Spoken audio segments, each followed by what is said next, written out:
लौनीपुरा नाम का एक छोटा सा गांव था। दीपावली का त्योहार करीब आ रहा था, इसलिए पूरा गांव लाइट और चमकीली झालरों से सजा हुआ था। गांव के लोग दिवाली का त्योहार बहुत ही धूमधाम से मनाया करते थे। एक रोज गांव में रहने वाली गीता दिवाली पर घर सजाने का सामान लेने के लिए अपनी बेटी लीला को लेकर बाजार जाती है। बाजार में कई तरह के बम पटाखे देखकर लीला अपनी माँ गीता से उन्हें खरीदने की जिद करने लगती है। माँ, देखो ना, दुकान में कितने सारे पटाखे हैं, मुझे भी थोड़े पटाखे दिला दो ना। एक तो बाजार में दिवाली का इतना महंगा सामान है, ऊपर से तुझे पटाखे चाहिए। दिवाली आई नहीं कि बस पटाखे का रट्टा लगाना शुरू कर दिया। अब एक शब्द पटाखे का मुंह से ना निकालना। ऐसा बोलकर गीता लीला को चुप करा देती है और उसे एक भी पटाखा नहीं दिलाती। घर आकर लीला रोने लगती है और माँ के पटाखे न दिलाने से वो उदास होकर घर से दूर एक बरगद के पेड़ के नीचे बैठकर जोर जोर से रोने लगती है। उसी बरगद के पेड़ पर एक बहुत ही डरावनी चुड़ैल बैठी होती है। वो लीला को रोता देख मुस्कुराती है और बोलती है, आखिर जिसकी मुझे तलाश थी वो तो खुद ही चलकर मेरे पास आ गया। ऐसा बोलकर चुड़ैल एक सुंदर लड़की का रूप लेकर लीला के सामने आती है और उससे बोलती है, अरे मेरी बच्ची, क्या बात है, तुम इतनी जोर जोर से गला फाड़े क्यों रो रही हो? सब बच्चों के पास पटाखे, बस एक मेरी माँ है जो मुझे एक भी पटाखा नहीं दिलाती है। बस इतनी सी बात है। अरे माँ ने पटाखा नहीं दिलाया तो क्या हुआ, मैं तुम्हें बम देती हूँ, वो भी एक बड़ा अनार बम। ऐसा बोलकर वो चुड़ैल अपनी जादुई शक्ति से एक बड़ा सा अनार बम लीला के हाथ में थमा देती है। देखा कितना बड़ा अनार बम है। आपको तो जादू भी आता है दीदी? हाँ आता है, मगर इसके बारे में तुम किसी को बताना नहीं, ठीक है? लीला बड़ा अनार बम लेकर खुशी खुशी घर आती है और अपनी माँ को अनार बम दिखाते हुए उनसे कहती है, माँ, आपने तो मुझे बम नहीं दिलाया, पर देखो एक दीदी ने मुझे कितना बड़ा अनार बम दिया है, अब मैं इसे मजे से जलाऊंगी। लीला, तुम्हें कितनी बार समझाया कि किसी अनजान से कभी भी कोई वस्तु नहीं लेनी चाहिए, मगर लीला अपनी माँ की कोई बात नहीं सुनती और उस बड़े अनार बम को जला देती है।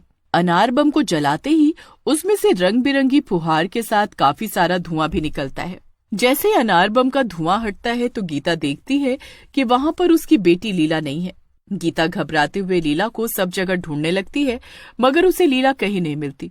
वहीं दूसरी ओर लीला धुएं के साथ गायब होकर जंगल के एक खंडहर में आ जाती है। खंडहर में अपने सामने चुड़ैल को देखकर लीला बहुत घबरा जाती है। ये मैं कहाँ आ गई? हे भगवान, यहाँ तो चुड़ैल भी है।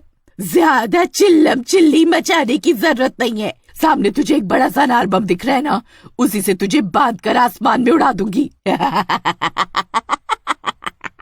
ऐसा बोलकर चुड़ैल जोर जोर से हंसने लगती है और वहाँ से गायब होकर फिर से एक लड़की का रूप लेकर गांव में आ जाती है।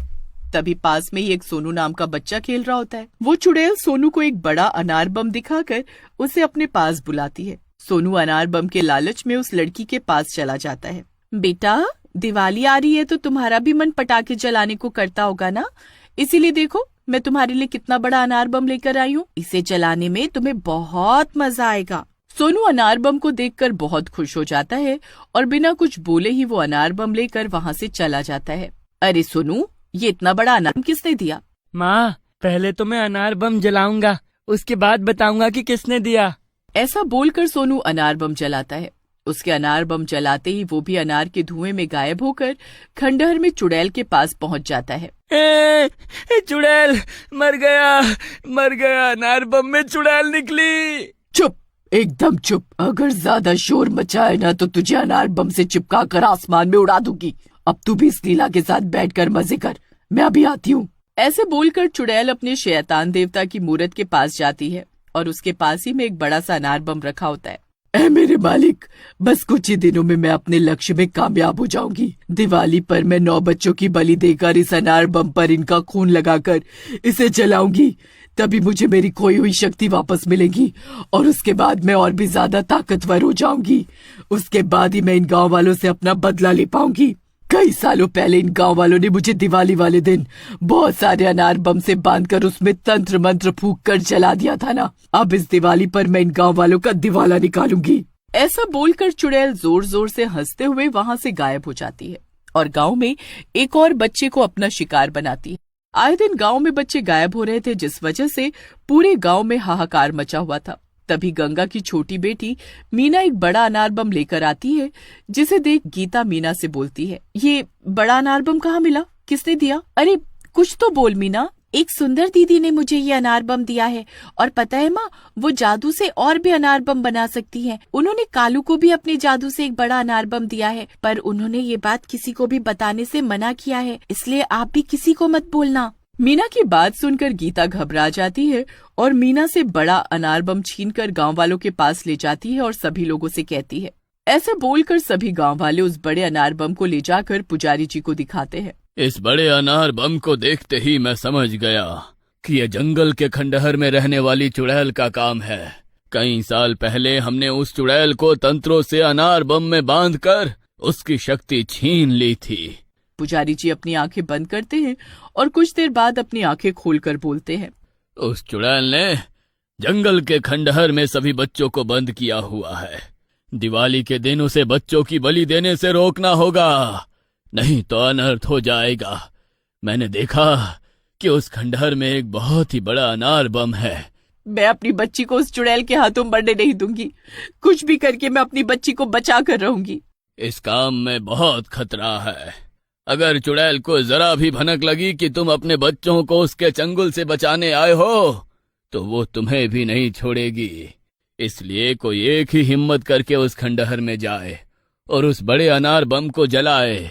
अकेली चुड़ैल का सामना करने की किसी में हिम्मत नहीं थी, मगर इस काम को करने के लिए गीता आती है। गीता, तुम बहुत बहादुर हो, इसलिए हम सब तुम्हारे साथ चलेंगे और खंडहर के बाहर तुम्हारा इंतजार करेंगे।